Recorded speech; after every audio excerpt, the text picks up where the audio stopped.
Before his death in California in 1991, a man named William Kane wrote a letter to the children from his first marriage and to his fiancée, Deborah. It read, "I address this to my children because although I have only two of you, Everett and Katie, it may be that Deborah decides, as I hope she will, to have a child by me after my death. I have been assiduously generating sperm samples for that eventuality.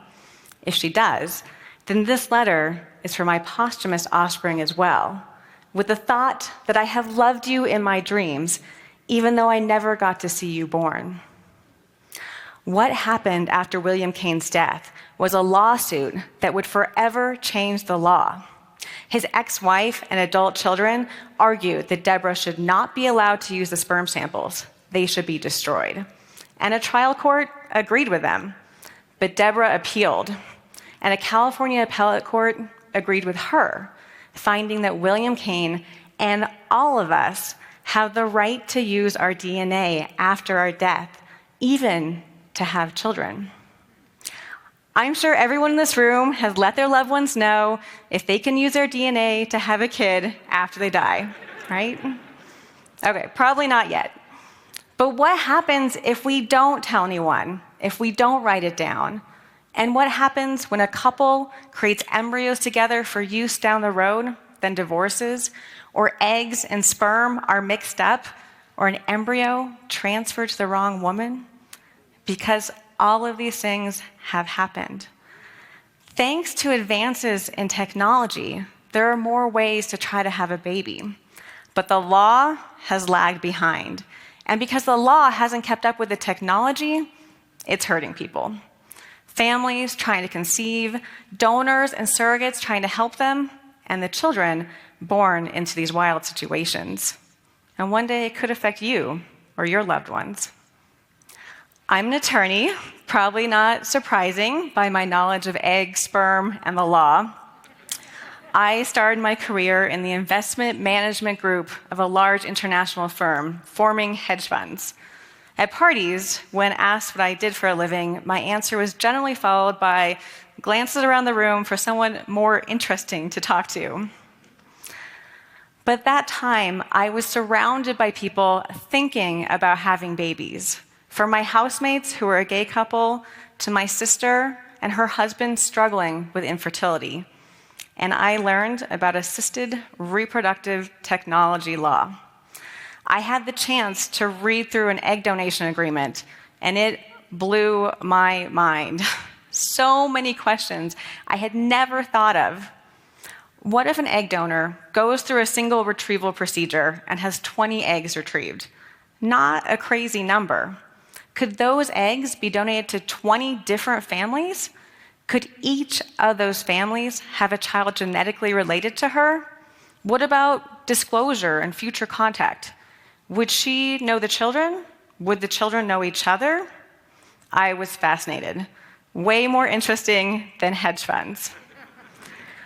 But the law in this area will leave your head spinning. Even the definition of what is an embryo is inconsistent and contradictory from state to state. In Louisiana, an embryo is defined as a juridical person. What's that? Even the lawyers aren't really sure what a juridical person is. But we do know that it means that embryos stored in tanks at negative 321 degrees Fahrenheit have the right to sue people. And don't think they won't do it. Last year, celebrity actress Sofia Vergara of Modern Family fame and my favorite, Smurfs, was sued by her embryos. She had gone through fertility treatment with her ex-fiancé, Loeb, when they were a couple. They had 2 remaining embryos from their IVF process stored in a clinic in Los Angeles. The consent forms they signed were clear. Neither could use the embryos without the other's consent. At this point, Vergara had moved on, married the actor from Magic Mike, Joe Manganiello. She did not want those embryos being used. Loeb, on the other hand, was doing everything in his power to win rights to the embryos. After losing in California court, he formed a trust for the embryos in Louisiana.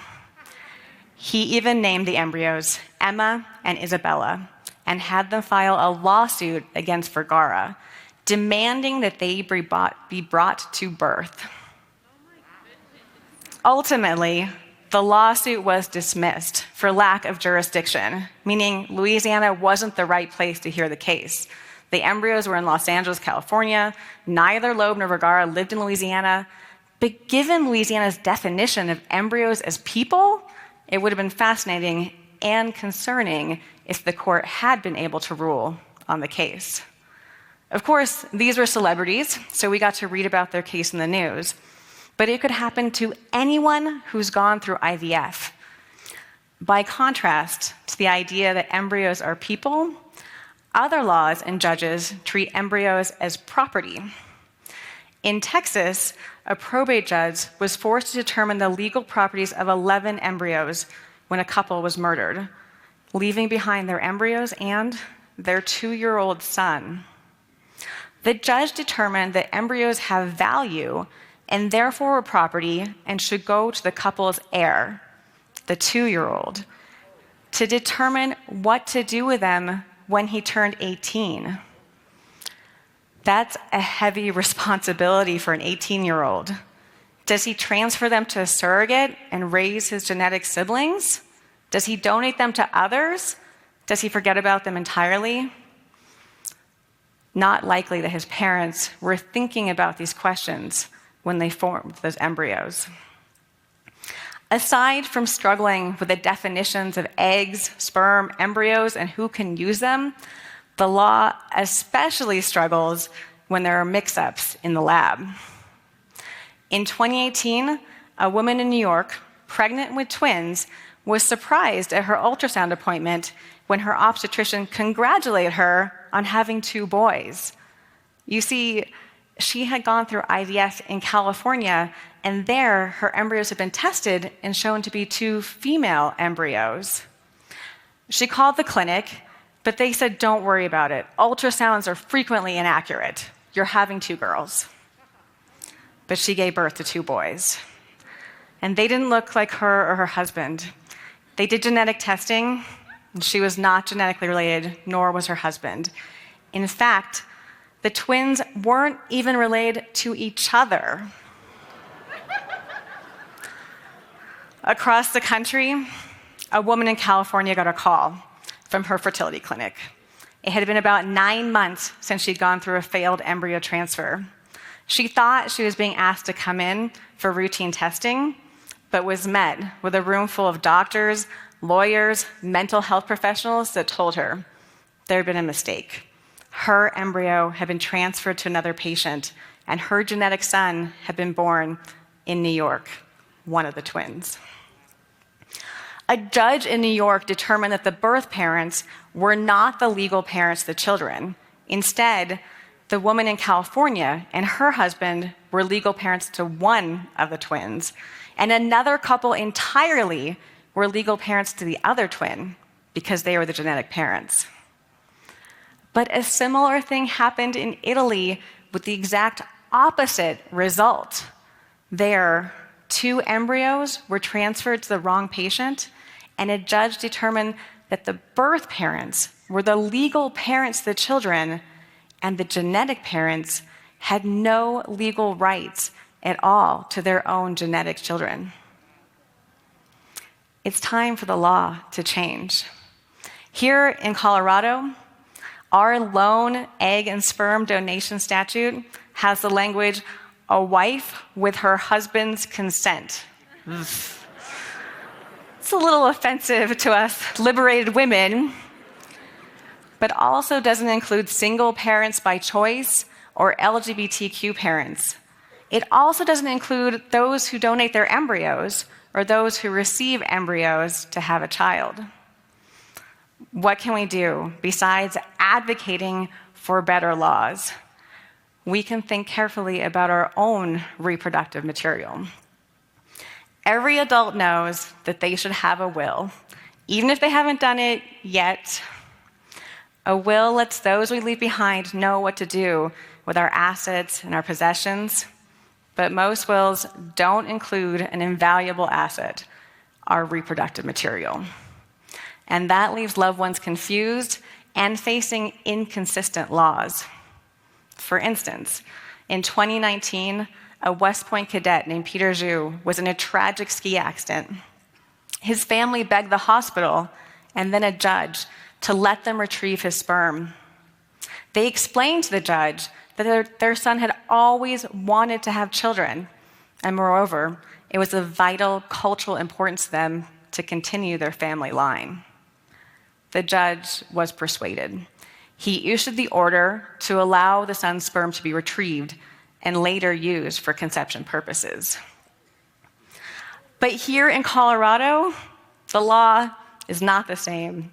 In the last few years, at least twice it's happened where a man was taken to the hospital before his death, and the request by a spouse to have his sperm retrieved was denied because he didn't have a consent on file with the hospital.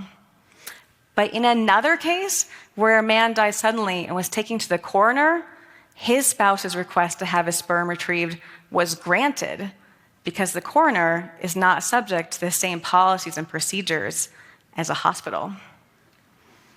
So, if you think you might allow someone to have a child with your DNA after your death, or you don't want them to, tell them. Write it down. Grab a napkin, put it on a napkin, send a text, no matter how strange that text may look. It happens more often than you think. We think more carefully about organ donation, but this is just as important. I bet you didn't think you need to include this in your will. The world has changed. The technology is here, and it will only keep advancing. And this isn't the only area where technology is outpacing the law. We need to challenge ourselves to think carefully about what these innovations mean to ourselves, to our families, to our children, and to future children, whether they're genetically related to us or not. Thank you.